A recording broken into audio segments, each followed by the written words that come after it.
അങ്ങനെയാണ് ഈ ബജറ്റിനെ കാണുന്നത്, അല്ലെങ്കിൽ ബി.ജെ.പി. അങ്ങനെയാണ് ഇതിനെ കാണുന്നത് എന്ന് വെക്കാം.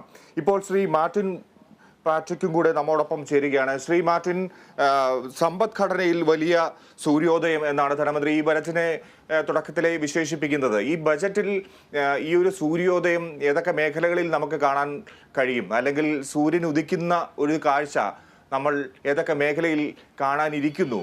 ഇപ്പോൾ പ്രധാനമായും നമുക്കറിയാം, കേരളത്തെ സംബന്ധിച്ച് കൃഷിയാണ് പ്രധാനമായ ഒരു വരുമാനമായി കാണേണ്ടത്. ടൂറിസം മേഖലകളിൽ കൂടുതൽ വരുമാനം നമുക്ക് കണ്ടെത്താൻ കഴിയും. IT മേഖലയിൽ കൂടുതൽ താല്പര്യമെടുക്കുന്നുണ്ട് സംസ്ഥാന സർക്കാർ. കൃഷിയുടെ കാര്യത്തിൽ ഇച്ചിരി പിന്നോക്കം പോകുന്നുവെങ്കിലും അടിസ്ഥാനപരമായി നമ്മളൊരു കാർഷിക സംസ്ഥാനം എന്ന് പറയുന്നു എന്നതൊക്കെ വലിയ കാര്യമാണ്. ഇങ്ങനെ നോക്കുമ്പോൾ സംസ്ഥാനത്തിൻ്റെ സാമ്പത്തിക ഘടനയ്ക്ക്, അല്ലെങ്കിൽ വരുമാന വർധനയ്ക്ക്, ഉൽപാദന മേഖലയ്ക്ക് എത്ര തരത്തിൽ, ഏതൊക്കെ തരത്തിൽ ഗുണം ചെയ്യുന്നതാണ് ഈ ഒരു ബജറ്റ്? ഒന്ന് നമ്മൾ പ്രാഥമികമായി മനസ്സിലാക്കേണ്ടത് എന്താണ് ഈ സൂര്യോദയ സമ്പദ്ഘടന എന്നുള്ളതാണ്. ഈ സൂര്യോദയ സംരംഭങ്ങൾ, വ്യവസായങ്ങളെന്ന് പറയുന്നത് പുതിയ കാര്യമല്ല. 90കളിൽ തന്നെ നമ്മുടെ ഫുഡ് പ്രോസസ്സിംഗ് ഇൻഡസ്ട്രി മുന്നോട്ട് വന്നപ്പോഴത് സൺറൈസ് ഇൻഡസ്ട്രീസ് ആയിട്ടാണ് കണ്ടത്. അങ്ങനെ ധാരാളം ഇൻഡസ്ട്രീസ് നമ്മളുടെ മേഖലകളിൽ സൺറൈസ് ഇൻഡസ്ട്രീസ് ആയിട്ട് വന്നു. ഇതിപ്പോൾ അതിനും അപ്പുറം കടന്ന് ടൂറിസത്തിലും IT-യിലും നോളജ് ഇൻഡസ്ട്രീസിലും എല്ലാം പ്രവേശിച്ചിരിക്കുകയാണ്. ഇത് നമുക്ക് തരുന്ന പുതിയ പ്രതീക്ഷയാണ്. ഈ സൺറൈസ് ഇൻഡസ്ട്രീസിനെ തീർച്ചയായിട്ടും നമ്മൾ വികസിപ്പിച്ചെടുത്താൽ, ഇപ്പം എനിക്ക് തോന്നുന്നത് കഴിഞ്ഞ കുറച്ച് വർഷങ്ങളായിട്ട് സൺറൈസ് ഇൻഡസ്ട്രീസിൽ നല്ല വളർച്ചയാണ് പ്രസൻറ്റ് ചെയ്യുന്നത്. ആ വളർച്ച ത്വരിതപ്പെടുത്താനുള്ള നിർദ്ദേശങ്ങൾ വന്നിട്ടുണ്ട്. ഇപ്പോൾ മൊത്തത്തിൽ പറഞ്ഞാൽ സ്റ്റാർട്ടപ്സുകൾ തന്നെ ഏറ്റവും കൂടുതൽ ഉണ്ടായിട്ടുള്ള സംസ്ഥാനങ്ങളിൽ ഒന്നാണ് കേരളം. റിസർവ് ബാങ്ക് തന്നെ അത് പ്രശംസിച്ചിട്ടുണ്ട്.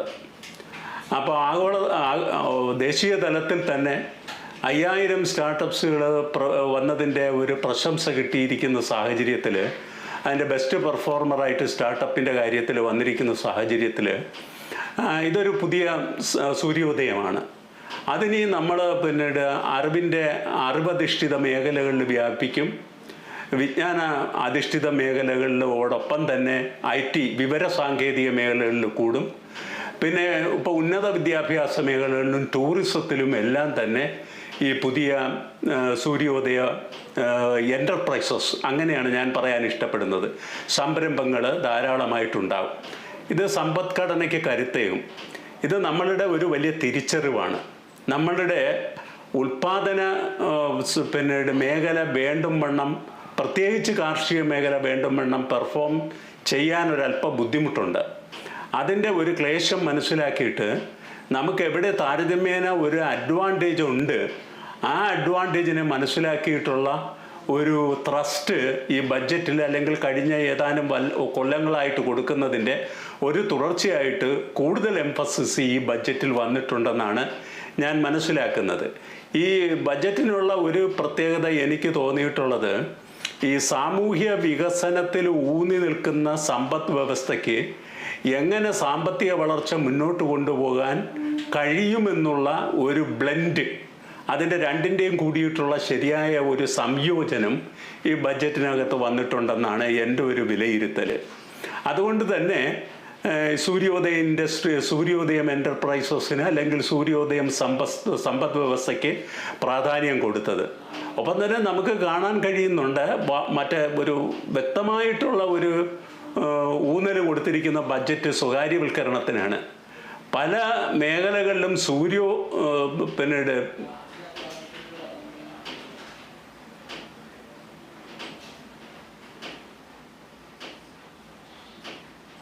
ശരി, ശ്രീ മാർട്ടിൻ പാട്രിക്, അങ്ങനെ നോക്കുമ്പോൾ താങ്കൾ ഒരു വികസന കാഴ്ചപ്പാടോടെയുള്ള, അല്ലെങ്കിൽ സമ്പദ്ഘടനയ്ക്ക് ഊർജം നൽകുന്ന, ബലം നൽകുന്ന ഒരു ബജറ്റ് എന്ന് ഇതിനെ വിലയിരുത്തുകയാണ്.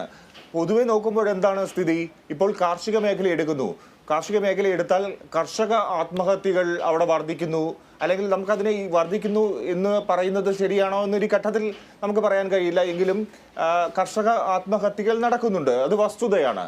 ഒപ്പം IT മേഖലയിലേക്ക് വരുമ്പോൾ പുതിയ കുതിപ്പ് ഉണ്ടാകുന്നുണ്ട്. പുതിയ IT സംരംഭങ്ങൾ വരുന്നു. കൂടുതൽ യുവാക്കൾ ഈ രംഗത്തേക്ക് ഇറങ്ങുന്നു.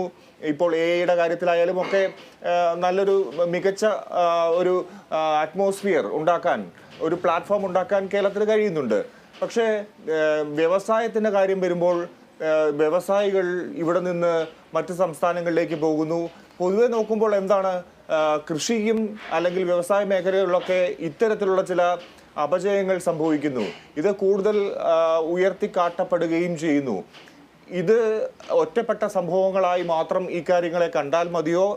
കഴിഞ്ഞ കാലങ്ങളിലെ അപേക്ഷിച്ച് ഈ മേഖലകളിൽ കേരളത്തിന് ഏറ്റവും ബലവത്താകുന്ന ഈ മേഖലകളിൽ വന്നിരിക്കുന്ന ഉയർച്ച, അതിൻ്റെ തോത് എങ്ങനെയാണ്? ആ ഘടന എങ്ങനെയാണ്? ഒരു പാനലിസ്റ്റ് ഇടയ്ക്ക് സംസാരിച്ചത് കൊണ്ടിട്ടാണ് ഞാൻ നിർത്തിയത്. എനിക്കത് കൃത്യമായിട്ട് മനസ്സിലായില്ല. ഏതായാലും ഇടപെട്ടില്ലായിരുന്നു. ഒരുപക്ഷെ താങ്കൾക്ക് തോന്നിയതായിരിക്കും. ഞാനും ശ്രദ്ധിച്ചിട്ട് എനിക്ക് മനസ്സിലായില്ല. പറഞ്ഞോളൂ. എനിക്കിവിടെ എൻ്റെ സ്ക്രീനിൽ ഒരു പാനലിസ്റ്റ് സംസാരിക്കുന്നത് പോലെ തോന്നി. അപ്പം അതുകൊണ്ടിട്ടാണ് ഞാൻ ഒന്ന് നിർത്തിയത്. താങ്കൾ ബുദ്ധിമുട്ടില്ലെങ്കിൽ ക്യാമറയിൽ നോക്കി സംസാരിച്ചോളൂ. ഓക്കെ. അപ്പോൾ ഈ പ്രശ്നം എന്ന് പറയുന്നത് നമ്മുടെ ഉൽപാദന മേഖലയിൽ കുറച്ച് പ്രശ്നമുണ്ട്. അത് സത്യമാണ്. ഞാൻ നേരത്തെ സൂചിപ്പിച്ചതുപോലെ കാർഷിക മേഖല പെട്ടെന്ന് ഉണരില്ല. കാർഷിക മേഖലയിൽ നമുക്കിപ്പോൾ ഉണർത്തിയെടുക്കാൻ പറ്റുന്നത്, അല്ലെങ്കിൽ അല്പം ഉണർന്നിട്ടുള്ളത്, വെജിറ്റബിൾ കൾട്ടിവേഷനാണ്. അത് വളരുന്നുണ്ട്.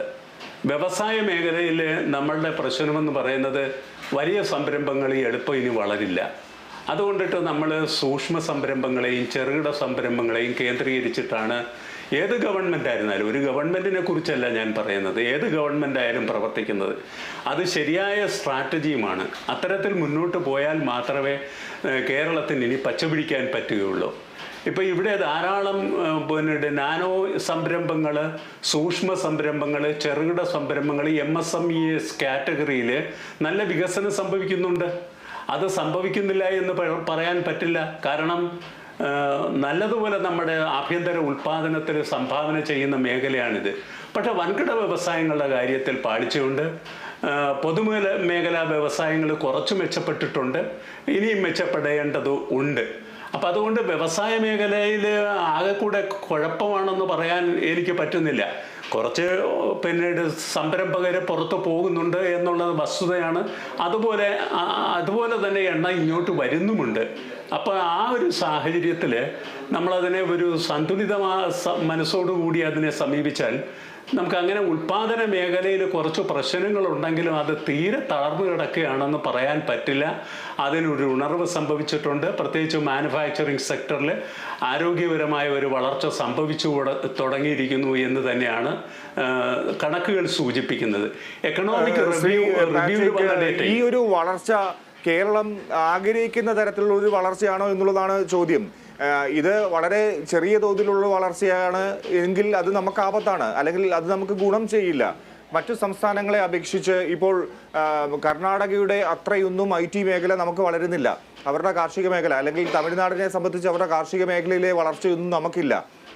അങ്ങനെ നോക്കുമ്പോൾ ഈ വളർച്ചയുടെ തോത് മറ്റ് സംസ്ഥാനങ്ങളെ അപേക്ഷിച്ച് എങ്ങനെയാണ്? അത് എങ്ങനെ കേന്ദ്ര സർക്കാർ അല്ലെങ്കിൽ ഇന്ത്യ എന്ന ഭൂപടത്തിലേക്ക് വരുമ്പോൾ കേരളം എങ്ങനെ പ്രൊജക്റ്റ് ചെയ്യപ്പെടും ഈ മേഖലകളിൽ എന്നുള്ളത് പ്രധാനമല്ലേ? അല്ല, തീർച്ചയായിട്ടും. ഈ നമ്മൾ മനസ്സിലാക്കേണ്ട ഒരു കാര്യം, ഈ മറ്റ് സംസ്ഥാനങ്ങളെ അപേക്ഷിച്ചിട്ട് നമ്മൾ റിസോഴ്സസ് സമ്പന്നമല്ലല്ലോ. നമ്മുടെ റിസോഴ്സസ് എന്ന് പറയുന്നത് പ്രധാനമായിട്ടും നമുക്ക് ഹ്യൂമൻ റിസോഴ്സസ് ആണ് ഏറ്റവും കൂടുതലുള്ളത്. അതിനെ നമ്മൾ കൃത്യമായി മനസ്സിലാക്കിയിട്ട് തന്നെയാണ് നമ്മൾ ഈ IT, knowledge based industries, tourism sector, ഇതൊക്കെ നമ്മൾ ഫോക്കസ് ചെയ്തിരിക്കുന്നത്. നമ്മൾ അതേസമയം തന്നെ ഈ ചെറുകിട സംരംഭങ്ങൾക്ക് പ്രാധാന്യം കൊടുക്കുന്നത്. അതുകൊണ്ട് മറ്റ് തെലങ്കാനയെ എടുത്തിട്ട് തമിഴ്നാടിനെ എടുത്തിട്ട് നമുക്കൊരു വലിയ ഇൻഡസ്ട്രിയൽ സെറ്റപ്പ് ഇല്ല എന്ന് പറഞ്ഞാൽ അത് ശരിയാണ്. അതൊരു ചരിത്രപരമായിട്ട് നോക്കിക്കഴിഞ്ഞ് തീർന്നാൽ തന്നെ നമ്മളെക്കാളും മുമ്പിലാണ് അവരുടെ വ്യവസായ മേഖല. അവരുടെ കാർഷിക മേഖല, നമുക്ക് എന്തെങ്കിലും നേരത്തെ അഡ്വാൻറ്റേജ് ഉണ്ടായിരുന്നെങ്കിൽ അതൊക്കെ പോയി. അതിപ്പോഴും കുറച്ച് മാനുഫാക്ചറിങ് സെക്ടറിന് ഉണർവ് സംഭവിച്ചിരിക്കുന്നുണ്ട്. നമുക്ക് സേവന മേഖല കൊണ്ടിട്ടാണ് നമ്മൾ വളരുന്നത്. ആ സേവന മേഖലയുടെ വളർച്ച തുടർന്നും ഉണ്ടാകാനുള്ള നടപടികളുണ്ട്. അത് വളരെ ആരോഗ്യപരമാണ്.